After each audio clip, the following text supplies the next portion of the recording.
When we need to evaluate the inverse trigonometric function, sometimes we're going to have easy problems and sometimes we're going to have hard problems. Now, you know, usually we get the easy problems in class and then all the hard problems show up on the test. So that's why I want to give you an example of a easy as well as a hard problem. But first, let's go ahead and discuss the easy. Okay.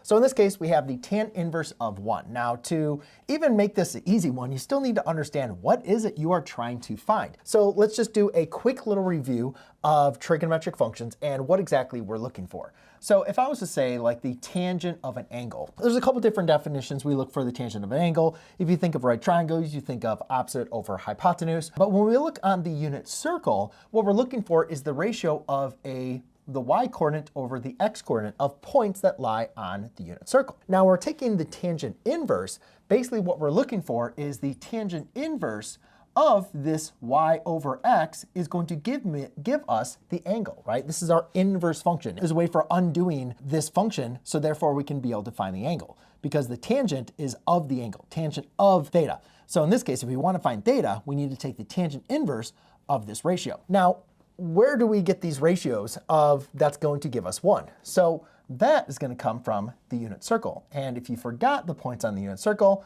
I will be nice enough for you, and I will go ahead and review them here real quick.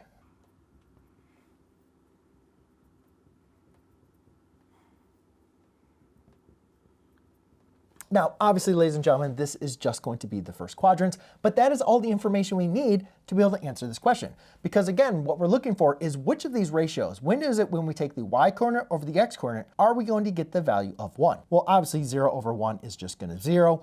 1/2 square root of 3, I don't know, but we'll have to do some work on that one. This one, hey, these are exactly the same. The y-coordinate is the same as the x-coordinate. So therefore, we can see that is going to be the answer. When I take my y over my x, I'm going to get to 1. Now, what is that angle? This first angle is 0. The next angle is pi over 6. This angle is going to be a pi over 4. So the tangent inverse of 1 is just going to equal a pi over 4. So as long as you have a basic understanding of your points in the first quadrant, answering a question like this is not too bad. Now let's go and take a look at a hard example. Okay, now one of the reasons this gets very confusing is once we introduce arctangent. Now, arctangent, ladies and gentlemen, is just another way that we use to represent the tangent inverse. So don't let the word arc confuse you. We can also just rewrite this as tangent inverse of a negative square root of 3 over 3. But there's something else that we got a little tricky with. You recognize that our ratio here is of our y over x is now negative. Now that produces a problem because when I introduced this unit circle over here, I only focused on the first quadrant. But in reality, ladies and gentlemen, we know that we have 4 quadrants, right? And so these points, these x and y coordinates on the unit circle could lie anywhere on the unit circle. Now, if we have something negative, what that means is either our y coordinate or our x-coordinate has to be negative. It can't be in the first quadrant, right? That's when y and x are both going to be positive.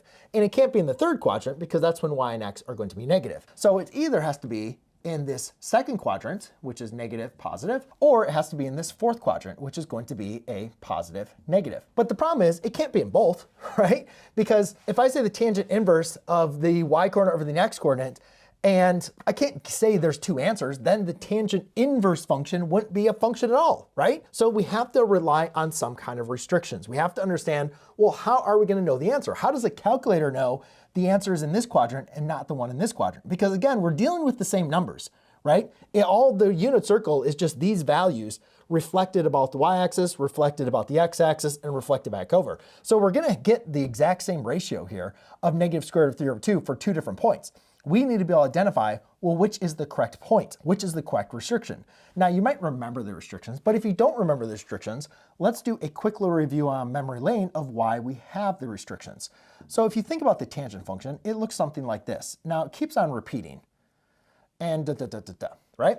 Now, the thing about a function in its inverse, or this is the tangent function. If you think about a function in its inverse, remember it's reflected about the y equals x line. So if I was to take this graph and reflect it about this y equals x line, what I'm now going to have is some nice horizontal lines. I'm running out of space, but let's maybe do it like this.